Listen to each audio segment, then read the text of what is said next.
जय हिंद दोस्तों, स्वागत है आप सभी का एसकेएस ऑनलाइन स्टडी के एक नए वीडियो में। दोस्तों, जैसा कि आप सभी जानते हैं कि हम लोग क्लास 10th के फिजिक्स के चैप्टर वाइज ऑब्जेक्टिव क्वेश्चन को देख रहे हैं। पिछली वीडियो में हम लोगों ने चैप्टर नंबर 1 के कंप्लीट ऑब्जेक्टिव क्वेश्चन को देख लिया था। आज की इस वीडियो में हम लोग देखेंगे चैप्टर नंबर 2, जिसका नाम है मानव नेत्र तथा रंग बिरंगा संसार, इसके कंप्लीट ऑब्जेक्टिव क्वेश्चन को। तो दोस्तों, वीडियो को ध्यान से और अंत तक जरूर देखिएगा, और यदि आप इस चैनल पर नए हैं तो इसको सब्सक्राइब करके जरूर रखिएगा। आगे क्लास 10th से रिलेटेड हर एक वीडियो आपको इसी चैनल पे प्रोवाइड किया जाएगा। तो चलिए वीडियो को शुरू करते हैं। दोस्तों, हमारा फर्स्ट क्वेश्चन कह रहा है कि कैमरे का कौन सा भाग आँखों के रेटिना की तरह कार्य करता है। तो दोस्तों, यह कौन सा भाग है? तो कैमरे का फिल्म जो भाग है, यानी जिस पे परछाई दिखती है, वह रेटिना की तरह कार्य करता है। तो ऑप्शन नंबर सी इसका राइट आंसर हो जाएगा क्वेश्चन नंबर 1 का। दोस्तों, हमारा अगला क्वेश्चन कह रहा है कि एक स्वस्थ मानव नेत्र के लिए निकट बिंदु तथा दूर बिंदु क्रमशः होते हैं। तो स्वस्थ मानव नेत्र के लिए निकट बिंदु तथा दूर बिंदु जो है, निकट बिंदु 25 सेंटीमीटर, यानी 25 सेंटीमीटर से अगर नज़दीक कोई वस्तु रहेगी तो हम उसे नहीं देख पाएंगे। कम से कम उसे देखने के लिए 25 सेंटीमीटर दूर रखना होगा। और दूर बिंदु जो है अनंत होती है, यानी कितना हो दूर जो है कि मानव देख सकता है। इसकी निकट दूरी दूर बिंदु जो है कि अनंत होती है, और निकट बिंदु 25 सेंटीमीटर होती है। तो हमें उम्मीद है कि आपको समझ में आ चुका होगा। जिस क्वेश्चन में समझाने वाला रहेगा हम आपको समझा देंगे, और जिसमें इस तरह बताने वाला रहेगा तो हम आपको बताते चलेंगे, ताकि आपका ज़्यादा समय ना लगे। अगला क्वेश्चन कह रहा है कि नेत्र की समंजन क्षमता कम हो जाने से उत्पन्न होता है। तो जब नेत्र की समंजन क्षमता कम हो जाती है तो इसे जरा दृष्टि दोष उत्पन्न होता है। और जरा दृष्टि दोष को ठीक करने के लिए किस लेंस का प्रयोग किया जाता है? तो बाइफोकल लेंस का प्रयोग किया जाता है। बाइफोकल लेंस का प्रयोग किया जाता है जरा दूरदृष्टि दोष को दूर करने के लिए। और निकट दृष्टि दोष और दूरदृष्टि दोष को किस लेंस द्वारा ठीक किया जाता है? आप सभी कमेंट करके ज़रूर बताइएगा। आइए अगला क्वेश्चन देखते हैं। अगला क्वेश्चन है कि इंद्रधनुष रंगीन क्यों होता है। तो दोस्तों, इंद्रधनुष जो है क्यों रंगीन होता है? तो जल कण द्वारा श्वेत प्रकाश के वर्ण विक्षेपण के कारण जो है इंद्रधनुष रंगीन होता है। तो ऑप्शन नंबर ए इसका राइट आंसर हो जाएगा क्वेश्चन नंबर 4 का। दोस्तों, हमारा अगला क्वेश्चन है, नेत्र में प्रवेश करने वाली प्रकाश किरणों का अधिकांश अपवर्तन होता है।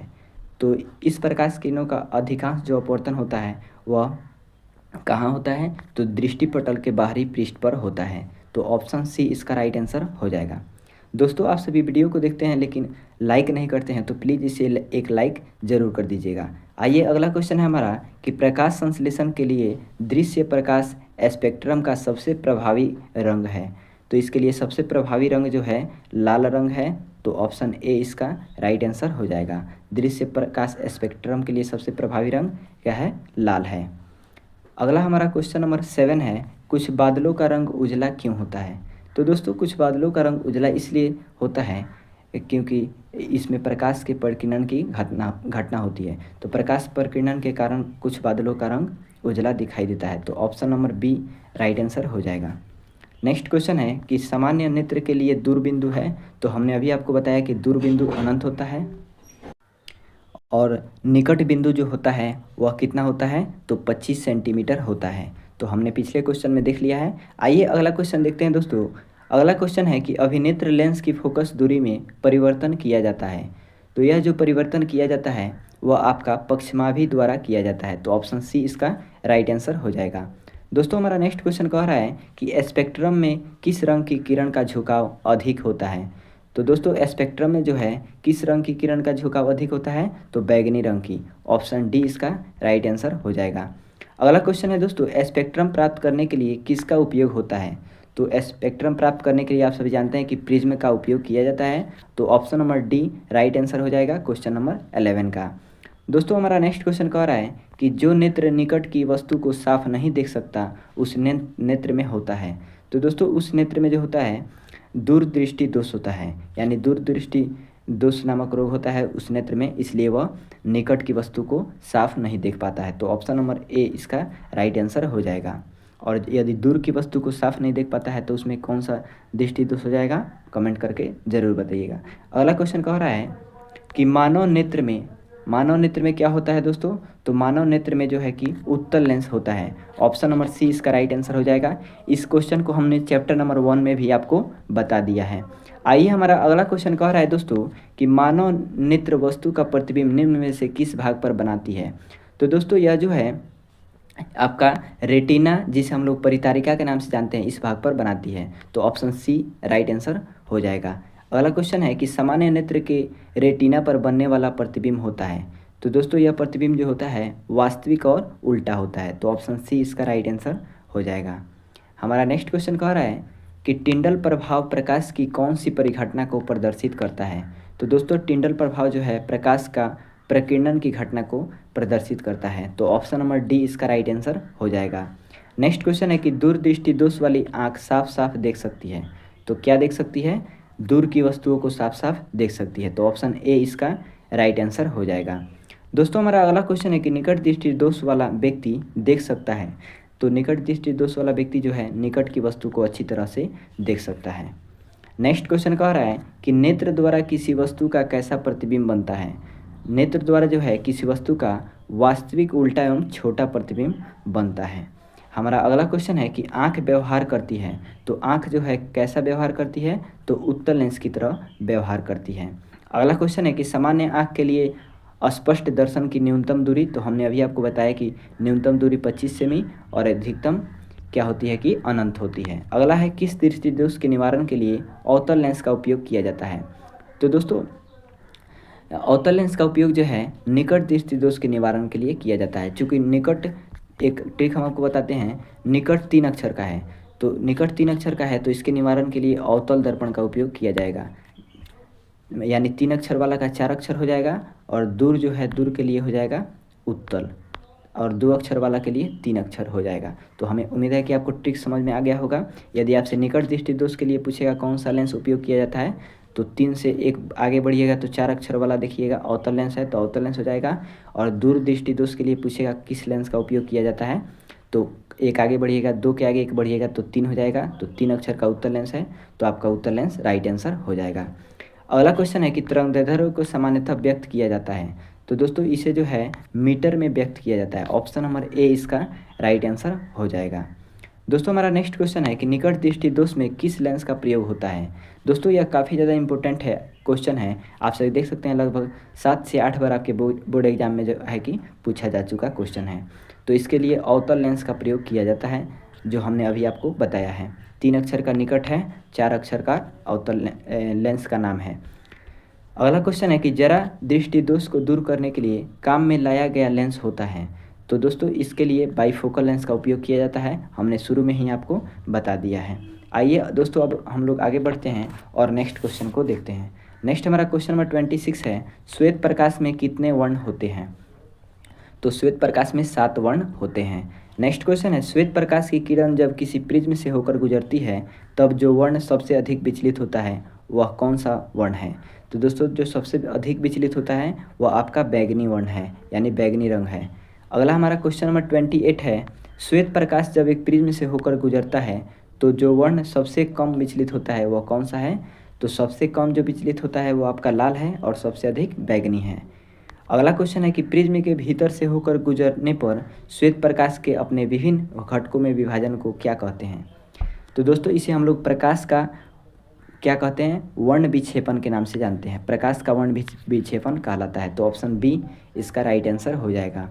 हमारा अगला क्वेश्चन है कि प्रकाश के किस वर्ण के लिए तरंगदैर्ध्य अधिकतम होता है? तो दोस्तों यह जो है लाल रंग के लिए होता है। ऑप्शन ए इसका राइट आंसर हो जाएगा। अगला क्वेश्चन है कि प्रिज्म से निकलने के बाद श्वेत किरणें क्यों 7 रंगों में विभक्त हो जाती है? तो दोस्तों यह इसलिए हो जाती है क्योंकि सूर्य का श्वेत प्रकाश 7 रंगों का मिश्रण होता है, इसलिए जब प्रिज्म से होकर गुजरती है तो वह 7 अलग अलग रंगों में बट जाती है। अगला क्वेश्चन है कि कांच के प्रिज्म से गुजरने वाली विभिन्न वर्ण की किरणों का विचलन भिन्न भिन्न होता है। क्यों होता है दोस्तों?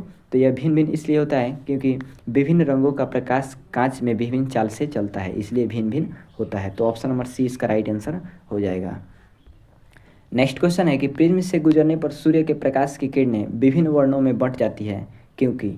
तो दोस्तों यह इसलिए बढ़ जाती है क्योंकि विभिन्न रंगों की किरणों का विचलन जो है भिन्न भिन्न होता है। चाल भी है, चाल जो है चाल भी भिन्न भिन्न होता है, और विचलन जो है विचलन भी क्या होता है कि भिन्न भिन्न होता है। आइए अगला क्वेश्चन देखते हैं। अगला क्वेश्चन नंबर 34 है, एक उत्तल लेंस की फोकस दूरी 20 सेंटीमीटर है, तो इसकी क्षमता क्या होगी। तो दोस्तों आप सभी जानते हैं कि क्षमता का सूत्र होता है P इजकल टू 1/f, यानी लेंस की क्षमता को P से सूचित करते हैं, P इजकल टू 1/f होता है। तो ऊपर 1 हो जाएगा और नीचे कितना हो जाएगा, फोकस दूरी का मान 20 दिया गया है, तो 20 हो जाएगा। और दोस्तों यहाँ पे 1 जो होता है ऊपर मीटर में होता है और नीचे हमारा 20 सेंटीमीटर दिया गया है, तो ऊपर वाले मीटर को हम लोग सेंटीमीटर में लिख लेंगे, 100 सेंटीमीटर, तो 20 बचे हमारा कितना हो जाएगा 100, तो यहाँ आ जाएगा हमारा 5 सेंटीमीटर। और कह रहा है यहाँ पे कौन सा लेंस है, तो उत्तल लेंस है, तो उत्तल लेंस है दोस्तों, तो यहाँ पे प्लस 5 डायप्टर आपका राइट आंसर हो जाएगा। तो +5 डायप्टर आपका इनमें से किसी भी ऑप्शन में नहीं दिया गया है, तो ऑप्शन नंबर डी इसका राइट आंसर हो जाएगा, इनमें से कोई नहीं। आपका राइट आंसर क्या आएगा, +5 डायप्टर आएगा। अगला क्वेश्चन है कि पुतली के साइज को नियंत्रित करता है, तो कौन करता है, तो परितारिका करता है। अगला क्वेश्चन है किस दृष्टि दोष को अवतल और उत्तल दोनों लेंसों से बने द्विफोक्सी लेंस द्वारा संशोधित किया जाता है। तो दोस्तों यह जो है जरा दूरदर्शिता को इससे ठीक किया जाता है, जिसे हम लोग बाइफोकल लेंस के नाम से भी जानते हैं। उसमें उत्तल और अवतल दोनों लेंसों का प्रयोग किया जाता है। अगला क्वेश्चन है कि नेत्र में प्रवेश करने वाली प्रकाश किरणों का अधिकांश अपवर्तन होता है। तो दोस्तों इसका अपवर्तन जो है कॉर्निया के बाहरी पृष्ठ पर होता है, तो ऑप्शन नंबर सी इसका राइट आंसर हो जाएगा। अगला हमारा क्वेश्चन नंबर 38 है, जब सूर्य का प्रकाश वायुमंडल से गुजरता है तो वायु के सूक्ष्म कण किस रंग के प्रकाश को अधिक प्रबलता से प्रकीर्णन करते हैं। तो दोस्तों यह जो है किस रंग के प्रकाश को, तो नीला रंग के प्रकाश को अधिक प्रकीर्णन करते हैं। आइए अगला क्वेश्चन देखते हैं कि मानव नेत्र कार्य करता है। तो मानव नेत्र जो है कैमरे की भांति कार्य करता है, ऑप्शन बी इसका करेक्ट आंसर हो जाएगा। हमारा अगला क्वेश्चन है कि प्रकाश एक पतली झिल्ली से होकर नेत्र में प्रवेश करता है, इस झिल्ली को कहते हैं। तो दोस्तों इस झिल्ली को जो है हम लोग क्या कहते हैं, तो इस झिल्ली को हम लोग कॉर्निया भी कह सकते हैं और स्वच्छ मंडल भी कह सकते हैं। तो इसका राइट आंसर क्या हो जाएगा, ऑप्शन नंबर सी इसका राइट आंसर हो जाएगा, ए और बी दोनों। दोस्तों हमारा अगला क्वेश्चन है कि किसी अंतरिक्ष यात्री को आकाश कैसा प्रतीत होता है। तो दोस्तों यह काला प्रतीत होता है, ऑप्शन बी इसका राइट आंसर हो जाएगा। अगला क्वेश्चन हमारा कह रहा है कि प्रकाश का चाल न्यूनतम होता है। तो प्रकाश का चाल जो न्यूनतम होता है वह कांच में होता है। नेक्स्ट क्वेश्चन है कि कॉर्निया के पीछे एक संरचना होती है, उसे क्या कहते हैं। तो उस संरचना को दोस्तों हम लोग परितारिका के नाम से जानते हैं। अगला क्वेश्चन है परितारिका नियंत्रण करती है, किसका नियंत्रण करती है, तो पुतली के साइज को यह क्या करती है, परितारिका जो है नियंत्रित करती है। चलिए हम लोग आगे बढ़ते हैं। 45 नंबर क्वेश्चन कह रहा है हमारा कि नेत्र में प्रवेश करने वाली प्रकाश की मात्रा को नियंत्रित करती है। तो प्रकाश की मात्रा को पुतली नियंत्रित करती है। बृहद संख्या में प्रकाश सुग्राही कोशिकाएं कहाँ होती है। तो दोस्तों यह जो है रेटिना में होती है। नेक्स्ट क्वेश्चन है कि विद्युत सिग्नल कौन उत्पन्न करता है। तो विद्युत सिग्नल जो है प्रकाश सुग्राही उत्पन्न करता है। अगला क्वेश्चन है कि सिग्नलों की व्याख्या कहाँ होती है। तो इसकी व्याख्या जो है मस्तिष्क में होती है। मोतियाबिंद की स्थिति होती है जब, तो इसकी स्थिति कब होती है, तो जब क्रिस्टलीय लेंस दूधिया हो जाए और क्रिस्टलीय लेंस धुंधला हो जाए, ये दोनों स्थिति में मोतियाबिंद की स्थिति हो जाती है। तो ऑप्शन नंबर डी इसका राइट आंसर हो जाएगा, ए और बी दोनों। दोस्तों हमारा अगला क्वेश्चन कह रहा है क्वेश्चन नंबर 50 कि वायुमंडल में प्रकाश का कौन सा वर्ण अधिक प्रकीर्णन करता है। तो यह जो है कौन सा वर्ण करता है, तो नीला वर्ण अधिक प्रकीर्णन करता है। इंद्रधनुष में कितने रंग होते हैं, तो ये आप सभी जानते हैं कि 7 रंग होते हैं। नेक्स्ट क्वेश्चन है कि सर्वप्रथम सूर्य का स्पेक्ट्रम प्राप्त करने के लिए कांच के प्रिज्म का उपयोग किसने किया था। तो दोस्तों इसका उपयोग जो सर्वप्रथम किया था न्यूटन ने किया था। अगला क्वेश्चन है कि इंद्रधनुष किस दिशा में बनता है। तो आप सभी जानते हैं कि इंद्रधनुष जो बनता है वह सूर्य की विपरीत दिशा में बनता है। अगला हमारा क्वेश्चन कह रहा है कि निर्वात में प्रकाश की चाल कितनी होती है। तो हम लोगों ने देख लिया है कि 3 × 10⁸ मीटर प्रति सेकंड निर्वात में प्रकाश की चाल होती है। नेक्स्ट क्वेश्चन है कि वायुमंडलीय अपवर्तन के कारण सूर्य हमें वास्तविक सूर्योदय से लगभग कितने मिनट पहले दिखाई देता है। तो दोस्तों यह जो है 2 मिनट पहले दिखाई देता है। नेक्स्ट क्वेश्चन कह रहा है कि निम्न में से किस माध्यम में प्रकाश की चाल अधिकतम होती है। तो दोस्तों यह जो है हवा में प्रकाश की चाल अधिकतम होती है। ऑप्शन नंबर ए इसका राइट आंसर हो जाएगा। हमारा अगला क्वेश्चन है कि सूक्ष्म कणों का एक विषमांगी मिश्रण है, तो इसका एक विषमांगी मिश्रण क्या है? वायुमंडल जो है इसका एक विषमांगी मिश्रण है सूक्ष्म कणों का। अगला क्वेश्चन है कि प्रकाश का प्राथमिक वर्ण है, तो प्रकाश का प्राथमिक वर्ण जो है वह क्या है? नीला, हरा और लाल तीनों है, तो ऑप्शन नंबर डी इसका राइट आंसर हो जाएगा। इनमें से सभी प्रकाश के क्या है कि प्राथमिक वर्ण है। नेक्स्ट क्वेश्चन है कि टिंडल प्रभाव देखा जा सकता है, तो टिंडल प्रभाव जो है दोस्तों कहाँ देखा जा सकता है? तो ये आपका जंगलों में देखा जा सकता है, वायुमंडल में नहीं होता है। सॉरी, वायुमंडल नहीं होता तो आकाश कैसा प्रतीत होता? तो यह जो है कैसा प्रतीत होता? तो काला प्रतीत होता यदि वायुमंडल नहीं होता तो। अगला क्वेश्चन है कि अत्यधिक ऊंचाई पर उड़ते हुए यात्रियों की आकाश कैसा प्रतीत होता है? तो अत्यधिक ऊंचाई पर उड़ते हुए यात्री जो हैं उनको आकाश जो है कैसा प्रतीत होता है? तो काला प्रतीत होता है। अगला क्वेश्चन है कि खतरे के संकेत का प्रकाश किस रंग का होता है? तो आप सभी जानते हैं कि यह लाल रंग का होता है। दोस्तों हमारा नेक्स्ट क्वेश्चन कह रहा है कि सूर्योदय या सूर्यास्त के समय आकाश कैसा प्रतीत होता है? तो आकाश जो है उस समय लाल यानी रक्त की तरफ दिखता है, तो ऑप्शन नंबर ए इसका राइट आंसर हो जाएगा। अगला क्वेश्चन कह रहा है कि दोपहर के समय सूर्य कैसा प्रतीत होता है? तो दोपहर के समय जो है सूर्य आपका श्वेत प्रतीत होता है। आइए हम लोग अगला क्वेश्चन देखते हैं। अगला क्वेश्चन नंबर 65 है, किसी माध्यम में छोटे छोटे कणों के निलंबन को क्या कहा जाता है? तो इसे कोलाइड के नाम से जाना जाता है।